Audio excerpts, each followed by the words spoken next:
النبأ الذي دفن بعد الرسول صلى الله عليه وسلم هو النبأ دانيال عليه السلام، وذلك لما تولى الصحابي الجليل أبو موسى رضي الله عنه خلافة مدينه السوس. بعدما فتحها وجد في قلعتها غرفة عليها ستر، فسأل عنها فأخبروه أن فيها جثة النبي دانيال عليه السلام، وبجانبه مبلغ من المال يأخذ الناس منه ويعيدوه في وقت محدد. فقدم عليه أبو موسى وأمسك به وقبله، وأرسل بخبره إلى عمر بن الخطاب رضي الله عنه، فأمره عمر بن الخطاب أن يكفنه ويحنطه ويصلي عليه، وأن يدفنه كما يدفن الأنبياء، وأن يأخذ المال ويجعله في بيت مال المسلمين. ففعل أبو موسى ذلك، وقد كانت جثته في بابل، ونقلت إلى مدينه السوس بعد أن طلبها أهلها من بابل ليستسقوا بالنبي دانيال.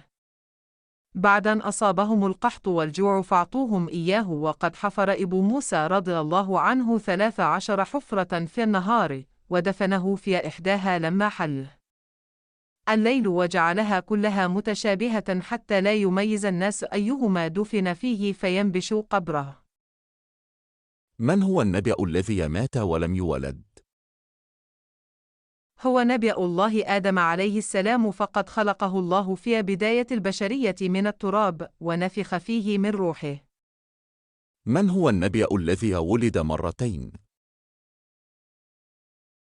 هو نبي الله إدريس عليه السلام.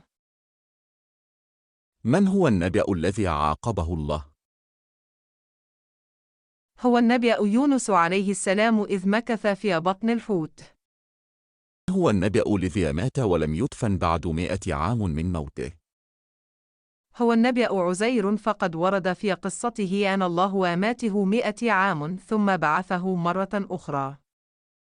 إذا أعجبك الفيديو اضغط لايك واشتراك بالقناة دعما لنا فضلا وليس أمرا.